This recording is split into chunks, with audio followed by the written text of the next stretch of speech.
সময়টা ধরুন 1920 সাল। ধোঁয়া উঠছে স্টিম ইঞ্জিন থেকে। ট্রেন ছুটে চলেছে ব্রিটিশ ভারতের লোহার পাতের উপর দিয়ে। প্রথম শ্রেণীর কামরায় বসে একজন সাহেব মাংসের ঝোলের গন্ধে চোখ বুজে বলছেন, ইটস পারফেক্ট। নমস্কার, আজকের রান্নাঘরে আমি নিয়ে এসেছি হারিয়ে যাওয়া দুর্দান্ত ঐতিহাসিক পদ, রেলওয়ে মাটন কারি। এই রান্নাতে শুধু মাটনের স্বাদ নয়, এর সঙ্গে জড়িয়ে আছে ট্রেনের কামরার গল্প, স্টিম ইঞ্জিনের হুইসেল আর সেই ব্রিটিশ আমলের হারিয়ে যাওয়া অনন্য ঘ্রাণ। আজ আমরা সেই পুরনো দিনের স্বাদকে ফিরিয়ে আনবো একদম ধাপে ধাপে, আর কিছুটা সময় নিয়ে এই ঐতিহাসিক পদ রান্না করব। থাকবে সঙ্গে কিছু টিপস আর রান্নার পেছনের সেই গল্প। তো চলুন আর দেরি না করে শুরু করি রেলওয়ে মাটন কারির এই স্বাদ ভরা যাত্রা। এটি বানানোর জন্য বাজার থেকে 1 কেজি মাটন নিয়ে এসে ভালো করে বেছে নেব, যাতে ছাগলের কোনো লোম না থাকে। এবার এটিকে জল দিয়ে কয়েকবার ভালো করে ধুয়ে নেব ও 2 হাত দিয়ে ফ্রেশ মাংসটাকে চেপে চেপে জল নিংড়ে অন্য একটি পাত্রে তুলে রাখব। এবার কয়েকটা আলু নিয়ে পিল করে মাঝ বরাবর ডুমো ডুমো করে কেটে নেব। এখন প্রায় এইরকম সাইজের 8-10টা পেঁয়াজ, প্রায় 400 গ্রাম মতো কুচি কুচি করে কেটে নেব। এই মাটন কারিতে একটু বেশি পেঁয়াজ লাগবে, কারণ এতে আদা কিংবা রসুন কোনোটাই লাগবে না। গ্রেভিটা মেনলি পেঁয়াজ আর টমেটো দিয়েই তৈরি হবে। অনেক সময় জামাইরা বলে থাকেন, এই গরমে এবারে একটু হালকা কিছু খেতে ইচ্ছে করছে। তখন আমরা ভাবি মাটন খাওয়াবো কি খাওয়াবো না। এই অবস্থায় রেলওয়ে মাটন কারি একটা দারুণ অপশান।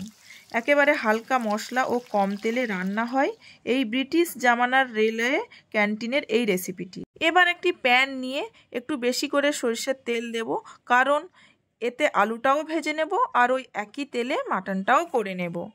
তেলটা গরম হয়ে গেছে, আলুগুলো একের পর এক তেলে দিয়ে মিডিয়াম আঁচে ভেজে নেব।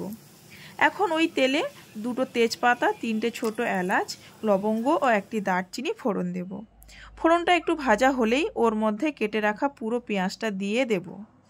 পেঁয়াজটা ততক্ষণ নাড়তে থাকবো যতক্ষণ না পর্যন্ত নরম হচ্ছে আর গোল্ডেন ব্রাউন হচ্ছে। ততক্ষণে অন্যদিকে এই রকম সাইজের 4টে টমেটো নিয়ে টুকরো টুকরো করে কেটে নিয়ে একটি মিক্সি গ্রাইন্ডারে গ্রাইন্ড করে নেব ও পেস্টটি সরিয়ে রাখবো। এখন দেখুন আমাদের পেঁয়াজটা কতটা নরম হয়ে গেছে ও গোল্ডেন ব্রাউন হয়ে গেছে। এমতো অবস্থায় পুরো মাটনটা দিয়ে দেব আর উপর থেকে পরিমাণ মতো নুন দিয়ে কষাতে থাকবো। রেলওয়ে মটন কারির আসল স্বাদটা আসে এর স্পেশাল মশলার মধ্য থেকে, যেটা দিলেই আপনার মাটন কারির স্বাদ হবে একেবারে রেস্টুরেন্ট স্টাইল, কিন্তু হালকা ও হেলদি। তাই এখন গোলমরিচ, দারচিনি, এলাচ, পানমৌরি, ধনিয়া ও একটু নুন দিয়ে শুকনো কড়াইতে হালকা করে ভেজে নেব। ভাজা হয়ে গেলে একটি পাত্রে ঢেলে নেব ঠান্ডা হওয়ার জন্য। অন্যদিকে মাটনটা অনেকটা জল ছেড়ে দিয়েছে। মাটনটাকে নেড়ে নেড়ে কষাতে থাকবো আর জলটাও আরও মাপতে থাকবো। রেলওয়ে মাটন কারি রান্না করতেন ব্রিটিশ রেলওয়ের অধীনে কাজ করা অভিজ্ঞ অ্যাংলো ইন্ডিয়ান বাবুর্চিরা, যেখানে মূলত ভারতীয় মশলার সঙ্গে ইউরোপীয় রান্নার প্রভাব মিশে একাকার হয়ে যেত। এখন ভাজা মশলা ঠান্ডা হয়ে গেছে, এটা শিলনোড়ায় গুঁড়ো করে নেব। এটা মিক্সিতে করা যেত, কিন্তু তাতে টেস্ট, স্মেল বা নিউট্রিটিভ ভ্যালু অনেকটাই নষ্ট হয়ে যেত। ব্রিটিশ সাহেবরা ভারতীয় রান্নার স্বাদ নিতে চাইলেও অতিরিক্ত ঝাল খেতে পারতেন না, তাই তাদের জন্য এমন মাটনের ঝোল বানাতে হতো যা হবে ভারতীয় মশলাদার কিন্তু সহনশীল ঝালযুক্ত। এখন 6-7টা কাঁচা লঙ্কাও বেটে নেব। আপনারা আপনাদের ঝালের চাহিদা অনুযায়ী কাঁচা লঙ্কা দেবেন। এখন দেখুন মাটনের জলটা অনেকটা শুকনো হয়ে গেছে। এরকম অবস্থায় 2 চামচ ধনে গুঁড়ো ও 2 চামচ হলুদ গুঁড়ো দিয়ে ভালো করে নাড়াতে থাকবো। এখানে বলে রাখি, এই ধনে গুঁড়ো আগে থেকেই বাড়িতে বানিয়ে রাখা ছিল, আমি ওটাই ইউজ করলাম। আপনি বাজারের গুঁড়ো ধনেও ইউজ করতে পারেন। এবার বেটে রাখা কাঁচা লঙ্কা দিয়ে ভালো করে কষাতে থাকবো। এবার এর সঙ্গে বানিয়ে রাখা টমেটো পিউরিটা দিয়ে ভালো করে কষাতে থাকবো। টমেটো পিউরি দিয়ে কিন্তু টাইম নিয়ে কষাতে হবে, তাহলে মাটনের টেস্টটা ভালো হবে। এখন একটি পাত্রে তেঁতুলের কাঠ বের করে নেব। আরে দাঁড়ান, স্কিপ করবেন না। ভাবছেন এই ভিডিওটা এখানে ভুল করে এডিট হয়ে গেছে? আজ্ঞে না, একদমই নয়। রান্না তো প্রায় শেষের দিকে, কিন্তু টিকিট কাটা এখনও বাকি, তাই দিলাম এই টুইস্ট। একটু তেঁতুলের জল, যা যোগ করলেই মাংসের ঝোলে আসবে একেবারে পুরনো দিনের সেই রেলগাড়ির ক্যান্টিনের স্বাদ। এখন 1 চামচ তেঁতুলের কাঠ দিয়ে ভালো করে মিশিয়ে নেব ও 2 মিনিট রান্না করব যাতে টক ভাবটা চলে যায়। এখন একটি প্রেসার কুকারে মাটনটা ট্রান্সফার করে নেব আর ওর সঙ্গে গরম জল দিয়ে ঢাকা লাগিয়ে 5টা মতো সিটি দিয়ে দেব আর একটু নরম হওয়ার জন্য। ঢাকনা খুলে দেখব মাটনটা প্রায় নরম হয়ে গেছে। এ অবস্থায় ভেজে রাখা আলুটা দিয়ে আর একটু সেদ্ধ করে নেব। এখন সবশেষে আগের বানিয়ে রাখা স্পেশাল রেলওয়ে মাটন কারির মশলাটা দিয়ে 2 মিনিট রান্না করে নামিয়ে নেব।